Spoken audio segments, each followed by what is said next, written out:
Hello everyone, এই ভিডিওতে আমরা বাবল সর্ট অ্যালগরিদম নিয়ে আলোচনা করব। তো প্রথমে বাবল সর্ট অ্যালগরিদমের প্রসেস সম্পর্কে জেনে নেওয়া যাক।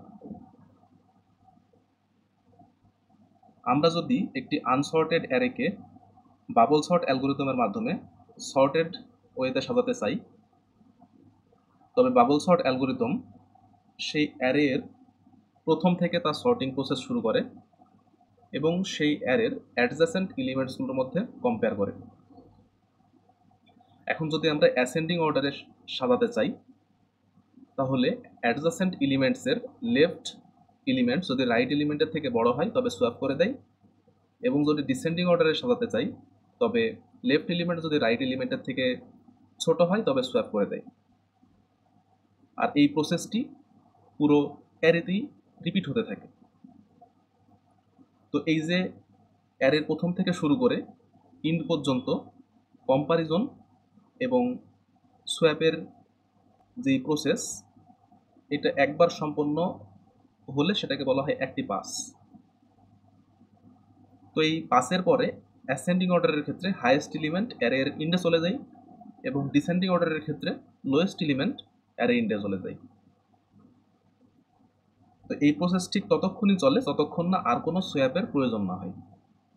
তো এখন আমরা বাবল সর্ট অ্যালগরিদমের বিষয়টি অ্যানিমেটেড ওয়েতে দেখব, তাহলে আমরা আরও ভালো বিষয়টি বুঝতে পারবো।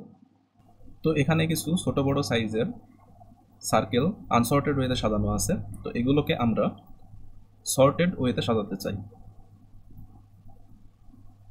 সো প্রথম দুটো সার্কেলের মধ্যে কম্পেয়ার করলে আমরা দেখতে পাচ্ছি যে লেফট সার্কেলটা রাইট সার্কেলের থেকে ছোট। সো এখানে কোনো সোয়াপের কিন্তু প্রয়োজন নাই।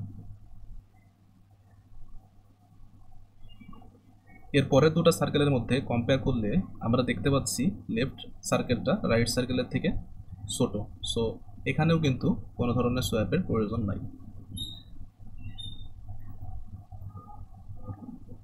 এরপর 6 সাইজ এবং 4 সাইজের সার্কেল দুটোর মধ্যে কম্পেয়ার করলে দেখা যাচ্ছে যে লেফট সার্কেলটা রাইট সার্কেলের থেকে বড়। সো এখানে সার্কেল দুটো সোয়াপ হয়ে যাবে। সার্কেল দুটো সোয়াপ হয়ে গেছে এবং এখন 6 সাইজ এবং 1 সাইজের সার্কেলের মধ্যে কম্পেয়ার করলে দেখা যাচ্ছে আবার লেফট সার্কেলটা রাইট সার্কেলের থেকে বড়। সো আবার সোয়াপ সম্পন্ন হবে। এখন 6 সাইজ এবং 3 সাইজের সার্কেল দুটোর মধ্যে কম্পেয়ার করলে দেখা যাচ্ছে লেফট সার্কেলটা আবার রাইট সার্কেলের থেকে বড়। সো আবার সোয়াপ হবে এবং আমরা ফার্স্ট পাসের পরে দেখতে পাচ্ছি সবথেকে বড় সার্কেলটা সবার লাস্টে চলে এসেছে। সো আমরা ফার্স্ট পাস সম্পন্ন করেছি। এভাবেই সোয়াপ এবং কম্পারিজনের মাধ্যমে সার্কেলগুলো একসময় অ্যাসেন্ডিং অর্ডারে সর্ট হয়ে যাবে। তো বাকি অ্যানিমেশনগুলো আমরা দেখে নিই।